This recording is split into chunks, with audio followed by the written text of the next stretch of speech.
Welcome to the explainer. You know, when we talk about the future in English, will and going to get us pretty far. But what if you need more? Today, we're going to unlock 3 advanced future tenses.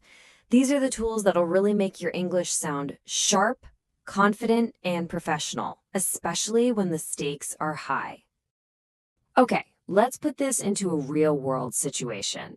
Imagine your boss asks you, "Can you guarantee this project will be done by Friday at 5 p.m.?" Now, you could say, "I will finish the project." And that's fine, I guess. But does it really have that punch, that guarantee? It tells us what you'll do, but it doesn't lock in that it will be completed by that deadline. We need something with a bit more muscle, right? So here's our game plan for today. We're going to start with actions that'll be in progress in the future.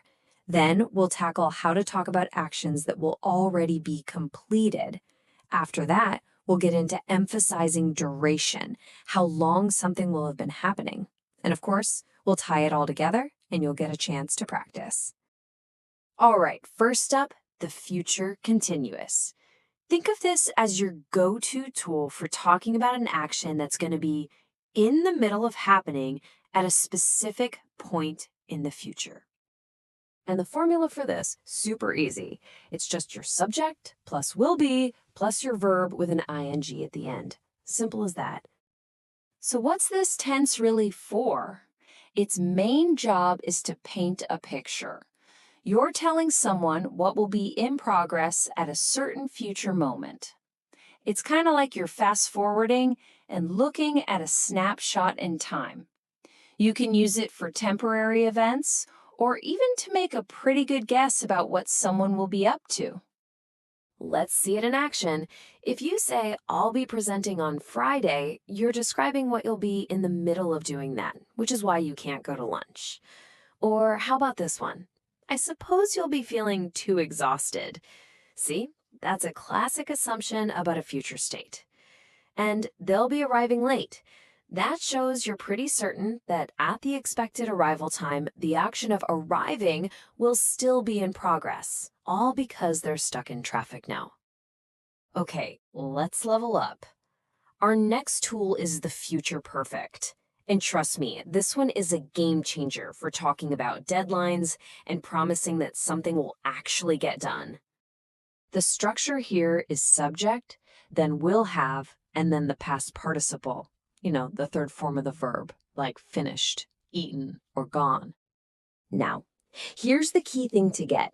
The future perfect isn't about when the action is happening. No, it's about the fact that the action will be completed, finished, done before a certain point in the future. It's all about that finish line. So you should always ask yourself this question: why does it matter that this thing is done by this time? If there's no real importance to the deadline, you probably don't need this tense. But when you use it, you're automatically adding that weight, that importance to the completion. And you can really feel that power in these examples. By 4:30 this afternoon, I'll have completed the final edits. That's not a hope, it's a promise. It gives a feeling of absolute certainty. It says, don't worry, by that time, the work will already be in the rearview mirror. Okay, now for our final, most advanced tool in the box today. This one is all about one thing: emphasizing duration. We're talking about how long an action will have been going on up to a specific future moment. And you'll see the structure is kind of like a mashup of the last two. You've got your subject, then will have been, and then the verb with ing. That whole will have been verbing combo is what puts all the spotlight on the duration. I love this way of thinking about it. You're basically standing in the present, but you're imagining yourself in the future. And from that future point, you're looking back. And when you look back, you're just impressed or focused on how long that action has been going on. That duration, that's the whole point of your sentence. You can totally hear it in these examples, right? By Saturday, I will have been training every single day this week. It's not just about the training, it's about the consistency. Or on March 4th, I will have been working at this company for 15 years. Wow, that's the impressive part. It's all about signaling that length of time. Okay, let's put this all together. Because seeing these things side by side, that's where you get that aha moment. This is where it all clicks. Just look at this. The difference in meaning is huge. On the one hand, at 6 p.m., everyone will leave the office.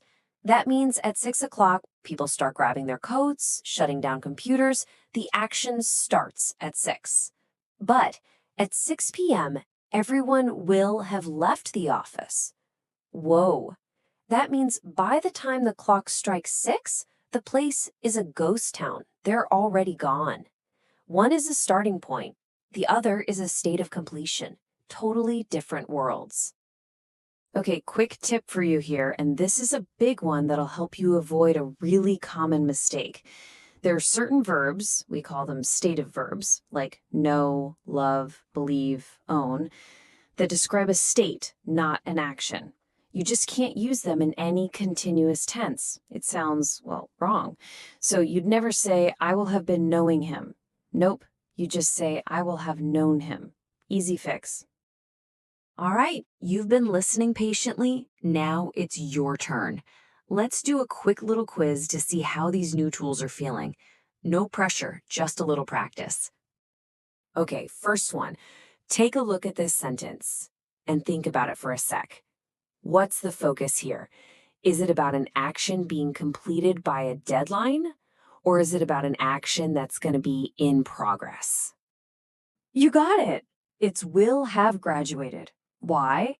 Because the whole point is the hope that the action of graduating is finished before that future deadline, her 25th birthday. That makes the future perfect the perfect choice. Okay, next up. What's this sentence trying to emphasize? Are we talking about the project being finished, or are we highlighting the length of time the person has been working on it? Yes, it's will have been working. The key phrase there is for 2 weeks. The speaker is pointing out that impressive 2-week stretch leading up to Monday. That focus on duration makes the future perfect continuous the clear winner here. All right, let's wrap this up with a final thought to take with you. You've now got these super powerful tools to talk about your own future with so much more precision. So I'll leave you with this question to try out on your own. By this time tomorrow, what will you have accomplished?